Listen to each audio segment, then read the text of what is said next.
Now listen closely as I read an excerpt of today's book of interest. Petra loved Poui.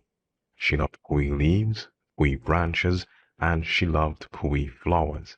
Every evening after school, Petra headed straight for the Poui trees in the park next to Pamela's parlor.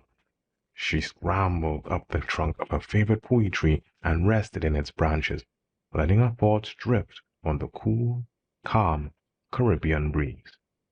The real fun started when the green leaves disappeared and the Poui flowers blossomed. The branches brimmed with bright, beautiful pink and yellow flowers.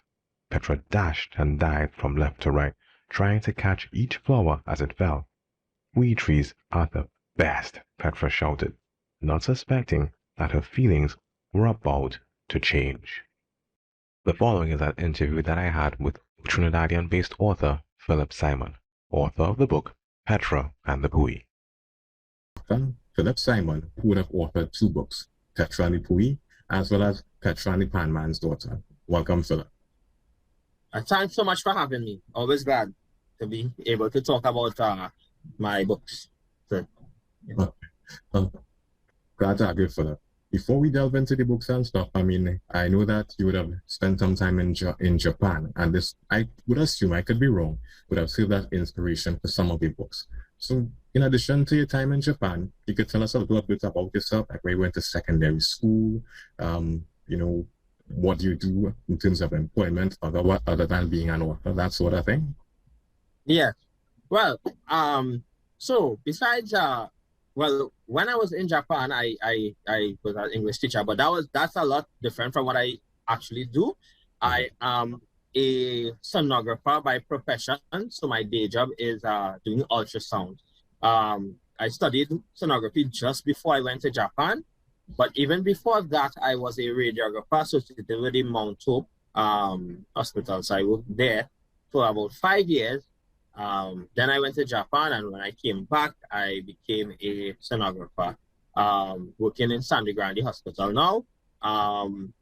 Yeah, so, but despite, I know that my profession is quite different from, you know, my writing and stuff, but, you know, I always had interest in cultures and stuff, especially Japanese culture and whatnot. So that, as you said, was the motivator for me writing the books, as well as me pursuing a job in Japan to where I could go and live for a couple of years. But yeah, so that's basically a little background about me. Yeah. I mean, seeing that you spent some years in Japan, not a vacation like a week or 2, you're saying years. I mean, that would a couple of years, yeah. That would have, I mean, in addition to there being like a culture shock, there would have been a period of adjustment, I'm assuming. Yeah, definitely, yeah. I mean, in terms of Trinidad, we pretty much have like a cosmopolitan society, persons, a whole bunch of different races, and something as simple as like the amount of holidays that we have in our calendar is a reflection of this. The time in Japan, I mean, how does it compare to Trinidad in that regard? Okay, so as far as the cosmopolitan nature of Trinidad is, in Japan, as you know, it's mostly just one race, Japanese, and because of that, it's almost like trying to what to explain? It's almost like trying to you're seeing a culture, but even though you're living there, it's almost always like it just, no matter how much you live there and adjust and try to learn the language and stuff, at least for me, it always felt slightly that I was kind of on the outside looking in, like a guest, which it's not that it didn't make me feel welcome. I felt very welcome, but at the same time, you know, you always have that feeling of, you know, there are certain cultural nuances that you don't quite get, even though you've been living here for a little bit, because they're so, you know, it's so, you know, isolated in a way. And even like in Trinidad, we are accustomed, it's very normal to see different races, different shades, different this, different that. In Japan, unless you go to certain places, it's very rare to see someone who's not Japanese, you know. Unless you go to certain parts of town or certain areas or whatever, you might see Nigerians here, you might see a Nepalian restaurant there. but primarily it's Japanese. But it gives you a chance to really to assess not just their culture and stuff, but your own as well. And it almost is in a weird way, it's almost like a mirror. It's almost like looking through a glass, like, oh, that's different, but then you start to see yourself in the glass. It's kind of strange. So that's it was definitely a adjustment, but a very interesting stay. I learned a lot about myself as well. You know. I mean, I'm not assuming that, but I'm assuming obviously from the books that you've written, you could see a reflection of the things that you have learned in your literature. Yeah. yeah. That definitely a lot of the stuff that I wrote about is direct inspiration from my time there. In terms of the topic of inspiration, I read in the acknowledgements at the beginning of the book, one of the persons you identify is your unborn son. Would you say that's one of the acknowledgements for the stuff that you would have done, the experiences you'd have had, even the books you'd have read? Right. So in terms of my son, well, he's born now because that book was published like 2 years ago. So, you know, but and at the time when I wrote the acknowledgement, I wrote that even before the book was published, obviously, but it was a while before it was published. So he's actually like almost 2.5 years now. So basically, at that time, I found myself being, very introspective in terms of becoming a father, because obviously it was my first time, and so I had a lot of thoughts about my own father and myself and how things that I would like to impart to him and stuff, and a legacy that I would like to leave him. So I had a lot of time thinking about that. So that was definitely a motivator for me to actually push forward to write my book. Because for a few years, even long before I was even married, it was one of my dreams to be a published author. But I started a few attempts in the past, and sometimes life, work and whatnot, and you kind of put it to the side and say, I'll get back to it. But when my wife and I decided that we would like to have a son, a child, I knew that if I really wanted to break into the whole author scene, I felt as though I should probably try to do it before I become a father, because I was never a father before, and I hear a lot of parents talking about how time is difficult when you're a parent and you have a lot of responsibilities. I wanted to at least make an attempt to publish one book before my son was born, because I wanted to feel the process out of publishing. I wanted to so that even after, because I published the second book after I wrote and published that after my son was born. But I had to cut the track first with the first one, so that now I already had the infrastructure available to me to continue on as an author. But I felt as if I attempted to be a first-time author while having a newborn son, it would be much more tricky. So that and the whole idea of the legacy and wanting to produce something that my son would be proud of. Maybe he's in school and the other students, and he can say, "Hey, my father, he's actually the author of this book." And maybe some of the life lessons that I learned, maybe even not as just a child, but as an adult, sometimes you read back or something your parent did or whatever, and you say, "Oh, and." So he was definitely at the forefront of my mind, or one of the things that was at the forefront of my mind while writing. That's why I acknowledged him in that book. Man, Philip, you mentioned a whole bunch of things. But don't worry, we're going to touch on some of those things as we go along. Another question is the book itself. I mean, how long did it take for you to put together the first book?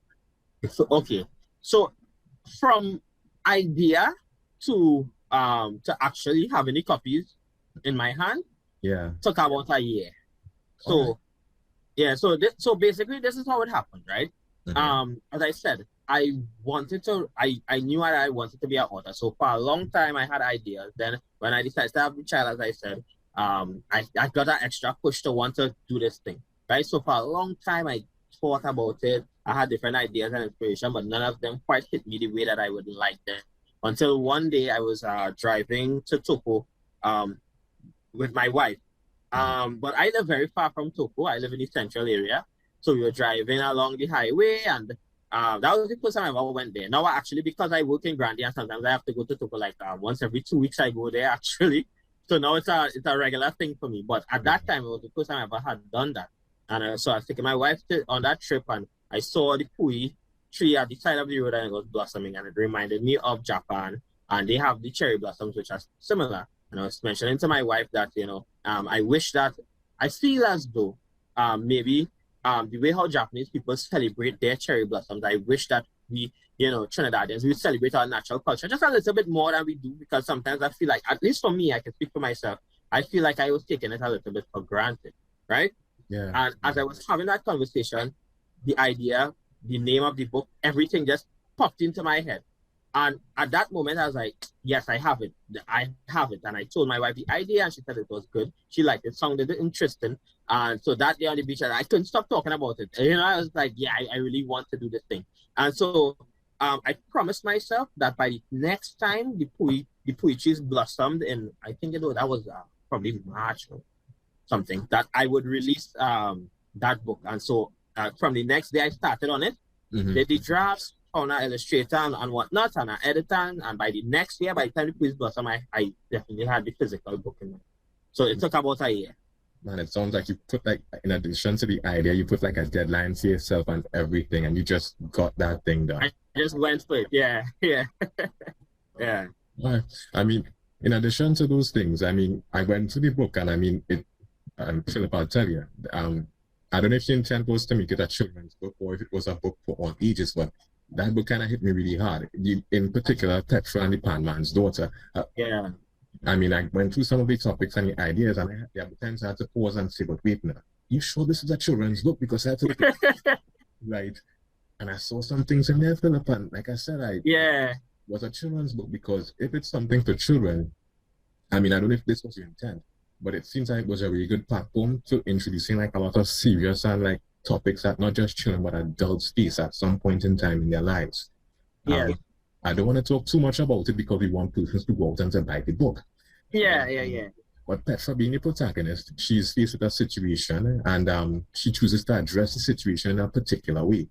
And when she deals with it, I mean, I'm kind of surprised, because I'm like, Petra, I mean, you're dealing with it this way, and the way that it was just easy for me to grasp, to see this situation and learn from that. And I was like, wait, if it is that I could look at an adult, look at this and have a takeaway from this, imagine if there was someone who was 6, 7 years old who would go they would actually learn from this as well.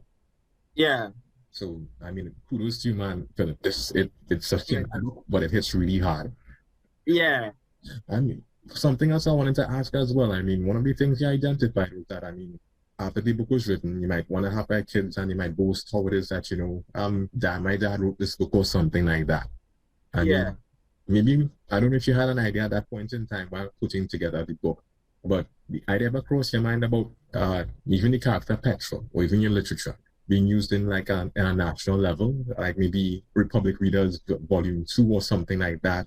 They introduced Petra and the characters of Priya and the others, so that they could teach information that it is that you had in the books to other persons who are growing up as well. Was that a thought that ever crossed your mind? Well, it wasn't in my...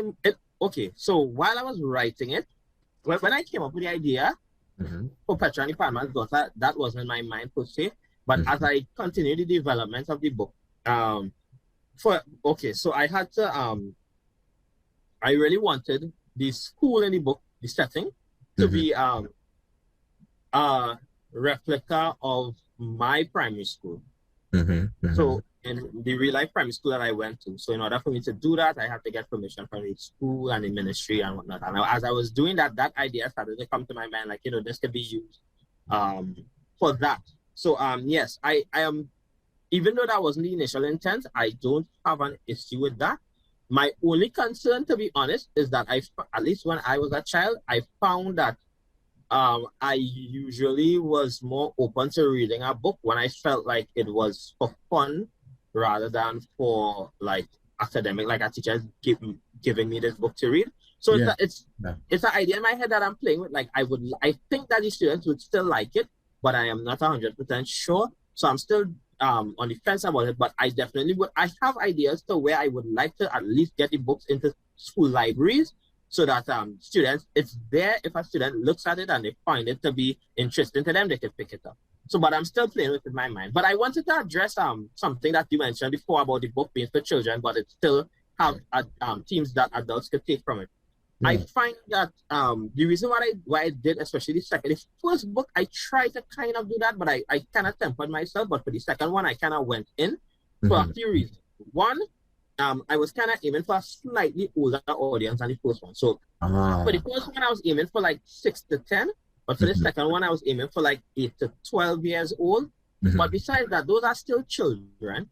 And even for a younger age, a parent could still read it to their child and they can still have a takeaway. But part of the reason why I did it like that as well is because for two reasons. One, I found that a lot of media for children, whether it be books, movies, animated series and whatnot, I found that to me, some of the better ones are always the ones that are not afraid to try to teach a lesson that could be deemed as somewhat of like an adult nature, even though it's for children, because I feel as though at such a young and impressionable age, if we're able to teach, because I think I know exactly what you're talking about in the Petra and the Panman's Daughter, and the reason that I do that is that even on work, at school, growing up from even like a young adult to now, I felt as though like conflict resolution and introspection is something that people seems like something that you have to practice. And I feel like the earlier I could introduce a concept and ideas like that to children, the better it would be for them. So I figure that I would definitely like to show Petra having an introspective moment, having a moment where she has to like put herself in someone else's shoes and really think about her own actions and handle the situation in a way that is the best way possible given that scenario, without trying to sell out too much of the book. But that's why I did, and that deliberate way, the way that I framed everything. Okay. And I mean, I hear it totally, and I think that's a really bold move. And personally, I think I really like the character of Petra because of that. And because the same situation, I mean, I'm not too sure if we're talking about the same situation. Again, we don't want to give away too much about the book. Listeners, go buy the book. But in that particular situation, I look at Petra and I'm thinking, and even though she does something, I look back and I say, you know what, Petra's a child. There is for her. So even though she does something here, I mean, learning as she goes along, and during the course of the book, you see that growth, and you're like, you know what? Just because it starts out one way doesn't mean that it ends that way. And definitely, that's why I like Petra as a character. I mean, you identified something as well. I think I can identify with it. Two things in particular. One, when I was younger, I mean, you identified reading for fun. And personally, I like yourself, once it is, I felt like I had to read something. I wasn't too enthused to read it. And because of that, I read a lot more comic books. You know, you had pictures, you had thought bubbles, you had like so I found myself reading a lot more of that. And and as I'm older now, persons usually they want children to read more, and what they encourage children to do is to read what you like. So options. You want children to read, but you don't want them to just read one thing. You want them to just get into reading, to immerse themselves into things. And and I like the medium of your book. I mean, personally, I mean, it reminds me of comic books to an extent. You know, and I'm able to read and follow it like that. So something else, another takeaway I like from your book. And this is just me going on and on, but I mean, one of the things that you said as well, I also like, because one of the things that you said is that when it is that you travel to Japan, a lot of persons, they have pride in their culture. And you're right. Trinidadians, I don't think we appreciate what it is that we have. And in your book, we introduced to the character, and I do want to butcher the name. Can you just call out the name for me, please? The Japanese character? Yes. Tomoko. All right, I didn't want to butcher the name. But we're introduced to Tomoko, and as much as persons are interested in Tomoko's Japanese culture, Tomoko is really interested in Trinidadian culture. Because this is interesting. I mean, as much as we like to read Japanese manga, anime, whatever. Japanese persons who come, they're like, yo, this Trinidad thing, you guys are really interesting here as well. And we don't appreciate what we have there. I'm telling you, because as you mentioned that, so as we broach the topic of Tomoko and her interest in Trinidad culture, She is based on a friend of mine that I met in Japan, whose name is actually Tomoko as well. Okay. Yeah, I chose to use her name not only because she is similar to the character in her interests, but she is also, the name has significance because in Japanese, like Tomoko, that starting part, Tomo, is the same as the starting part of the word for friend in Japanese, which is Tomodachi, right? Okay. So her parents named her that. And ko is like a kind of suffix for meaning child. So it's like a kind of child with many friends or something like that. She told me that the name means. And because of that, I wanted her to be a friendly character who comes and makes friends, right? So because of the name that my friend has and the meaning, and because of her and her interest in Pan, her interest in Trinidad, because she loves Trinidad. And that's part of the reason that inspired the book as well. Because basically when I went to Japan, as you said, you have a lot of Trinidadians interested in Japanese manga, Japanese animation, and food and architecture, and that's me. That was me, and it still is. But when I went to Japan, I found it very fascinating to learn that even though it's not many of them, but there is a section of Japanese people who really love Trinidad culture. They really love soca. They really love Pan. And Tomoko is one of them. So when I went to Japan, within the first week of me being there, we had like a meet and greet because I went there with the JET program to teach English, right? Okay. The JET program is a Japanese teaching and exchange program where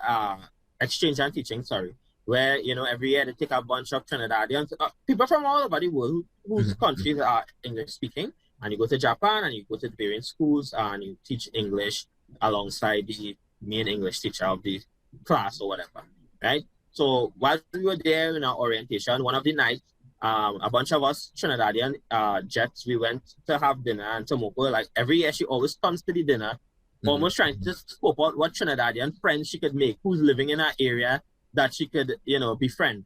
And it just so happened that we were living close to where she lives. And so we became friends. She invited us to see her play Pan with a Pan group, and we'd always go over for Soca Monarch and Panorama because in Japan the time is 13 hours ahead, so it's nighttime, but we having lunch looking at Panorama and Soca Monarch.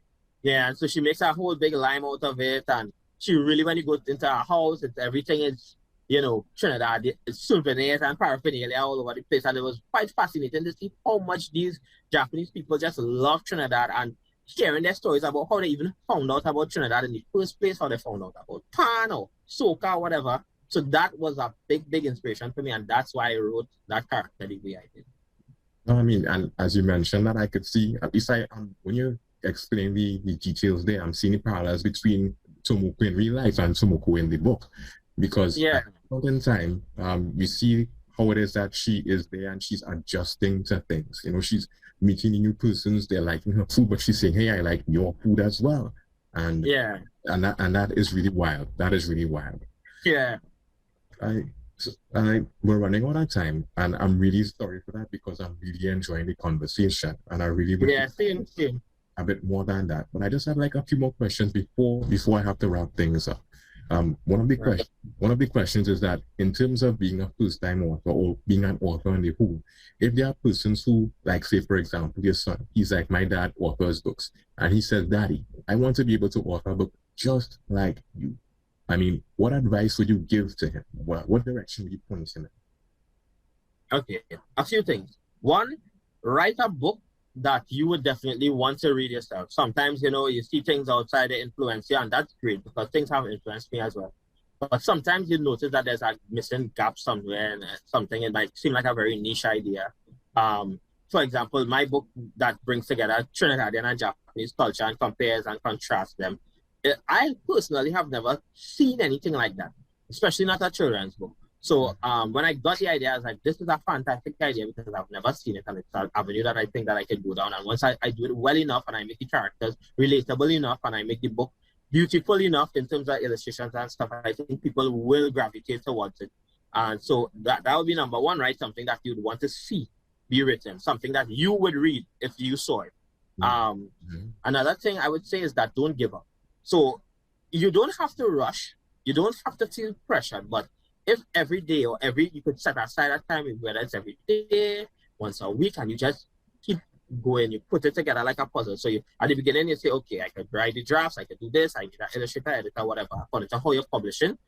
Every day, you even though you do one thing towards the goal, even if it's just thinking, even if you think about what a character might do, think about a plot point, you write something down, you write a line. Some nights I lie down and I spend the entire night coming up with one line to a certain way or whatever. You every day or consistently, I should say, you make sure and do something towards putting that book out, and you'd be surprised, because at first it seems like it's taking so long, but after a while it reached that point that it's like you're rolling a snowball up a hill, and when it reaches to the peak, it starts snowballing for itself, and you'd be surprised how the book begins to put itself together once you do that. So that's the advice that I would give anyone who wanted to, be an author.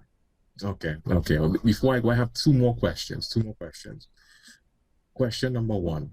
I mean, in your acknowledgements, but before I even say that, it's just a point of view that I have. When persons achieve success, I don't think that it's usually just that person alone just putting out effort to do it. There are usually a bunch of other persons working together with them behind the scenes to get things done. Definitely. While reading a book, I think you identified your wife as being one of the persons who work together with you. You identified she's reading a book over and over, and I'm wondering, you mentioned thinking about lines, and I'm thinking if she's lying down next to you, she's like, Philip, you're still thinking about this thing? Yes, thinking about this thing. So can you tell me a little bit about how it is that your wife contributed in addition to reading a book over and over? Right. So so besides, like, when I had the first idea, she was there and I told her about it. Mm-hmm. Whenever in the nighttime I'm writing, maybe she might be doing something else or whatever, but if I got an idea, I'd be like, babe, I have this idea. What do you think? I wrote this line. Could you listen to it? How does that sound? And maybe I might finish that chapter and say, tell me, what do you think about this? And actually, one of the more major contributors, even the illustrations, picking out certain illustrations, certain character designs, so we had varying options, and I'd ask her, what do you think about this? What do you think about that? Do you like this person's here and whatnot? Because a lot goes into creating these things. But besides all of that too, what she did actually, which is my favorite contribution that she made to the first book especially, was that at the end, I was struggling to like finish the last line of Petra and the Poui. So I was like, because the last line goes, I have it right here. Let me make it quick. It says, she's leaned back, contented, and watching the Poui flowers sway in the breeze.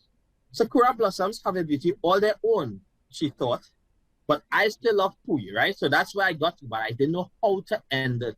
And she told me, because Poui is home. And I found that to be so, I couldn't come up with that, but it was so good. I was like, Poui is home? Oh my God, that is so inspired. And that was it. I was like, no matter what the editor does to the book or whatever we come up with, this line has to stay. And it's my favorite line in the whole book. And she's the one who was able to finish it. So it's things like that. Yeah. Okay, that is really inspiring, man. That's really inspiring. So my last question is, you've done Petra and the Poui. You did Petra and the Pan Man's Daughter. What's next? Right. So I am working on the third one, but I'm in the very early stages. You'll see Petra again, as well as her friends Priya and Tomoko. And this time they'll have to take on more. They'll have more Trinidad and Japanese culture. There'll be more conflicts, more resolution, more growth, more everything that was, especially in that second book. There'll be that, but just more of that in this coming book. So look forward to that. I'm really excited about it. I have all the ideas in my head, all the entire plot laid out, but I have to do a lot of research and groundwork first before I put pen to paper, and that's the stage that I'm at right now. Okay, great stuff, man. I'm really excited to read the other book, to be honest, because like I said, it may be geared towards the last book, may be geared towards persons between the ages of 8 to 12, but I'm an adult. I'm really liking it. Like I would tell anybody, it may be meant for children, but that book, it hits hard. And I had a lot of takeaways from that. So next time I'm buying the hardcover. I don't care. I'm buying the hardcover. Nice. They're glad to hear, man. Hope you enjoy it when you get that copy as well too. I know I will. Well, that's it for us for time. I mean, I really appreciate you joining us to listen. The details in terms of purchasing and where to find the books, it would be shown to them on the website and even in the podcast notes, so they can access it as well. But that's us. Thank you again. Right, great. I mean, if it is that you choose to write another book later on, who knows? We may be able to host you again. Yeah, of course, I'll be glad to come on, because as I said, I'm always happy to discuss my process and stuff. The whole process of creating and writing, what any kind of like arts or creativity, I really do enjoy the process as well as the finished product. So any chance I get to talk about it, I'm glad to. Okay. All right, great. All right. Thank you again, Philip. And no problem. Take care. You as well. Yeah. All right.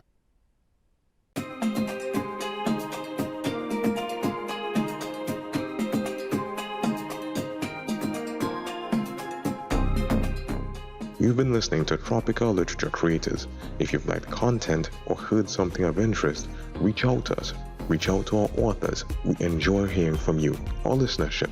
Follow us on social media. Visit our website.